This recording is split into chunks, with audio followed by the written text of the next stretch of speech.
दोस्तों, बड़े बड़े कहते आए हैं भक्त के वश में है भगवान। ये बात बिल्कुल सच है। अगर हम दिल से उसको मानते हैं तो भगवान हमेशा साथ रहता है, हर काम में हमारा हाथ बटाता है। आपने बहुत कहानी सुनी होगी जिसमें भगवान उनके साथ उनके हर काम में हाथ बंटवाते हैं। जैसे ब्रह्मानंद गुरु जब सिर पर गट्ठर लेकर जाते थे तो उनका गट्ठर अपने आप उनके सिर से ऊपर उठ कर आता था। और उसी प्रकार कृष्ण भक्त जना भाई जब घर का काम करती थी तो और काम करते समय भगवान के भजन करती थी, तो जब तक वह थक जाती थी तो उसका आधा काम खुद भगवान करते थे। इसी तरह नरसिंह भक्त की बेटी का भात भगवान खुद आकर भरते हैं।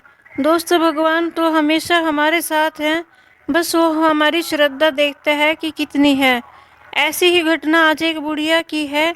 मैं आपको बताती हूँ। एक बुढ़िया भगवान कृष्ण के दर्शन करने आती है। जाते टाइम एक दुकानदार की दुकान से वो कृष्ण जी की मूर्ति चुरा लेती है। जब वो मूर्ति चुरा कर थोड़ी दूर चलती है तो उसकी आत्मा उसे कोसती है और वो आगे नहीं चल पाती। वो वापस दुकानदार के पास जाती है और कहती है, बेटा मुझे माफ़ कर दो, मैंने तुम्हारी दुकान से ये मूर्ति चुरा ली थी। मुझे कोई भी सज़ा दो पर मुझे माफ़ कर दो।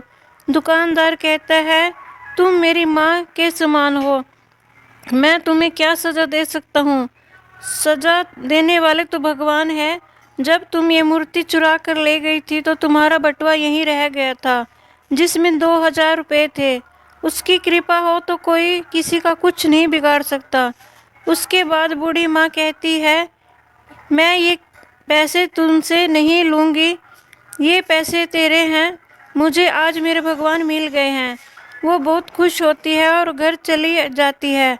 वो हर रोज़ खाना खाने से पहले कृष्ण जी को खाना खिलाती है, नहलाती है, कपड़े बदलती है, हर रोज़ ऐसे ही पूजा करती है। एक दिन वह बीमार हो जाती है और अपनी बहू को गुरु की सेवा करने को कहती है।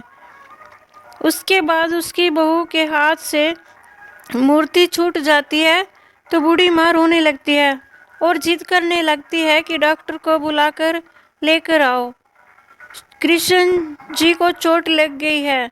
जब वह बहुत समझाने के बाद भी नहीं मानती, उसका वहम खत्म करने के लिए उसका बेटा डॉक्टर को बुलाकर लाता है। डॉक्टर आता है और जब वो उसका वहम मिटाने के लिए मशीन लगाकर देखते हैं तो मूर्ति का दिल धड़कने लगता है। डॉक्टर बहुत घबरा जाता है और बार बार मशीन लगाकर देखता है, तब भी ऐसे ही धक धक की आवाज़ आती है। डॉक्टर बहुत घबरा जाता है और बूढ़ी माँ के चरणों में पड़ जाता है। दोस्तों, सच्ची भक्ति हो तो अपने भक्तों की इलाज बचाने के लिए भगवान जरूर आता है। दोस्तों, मेरी यह वीडियो देखने के लिए आपका बहुत बहुत धन्यवाद।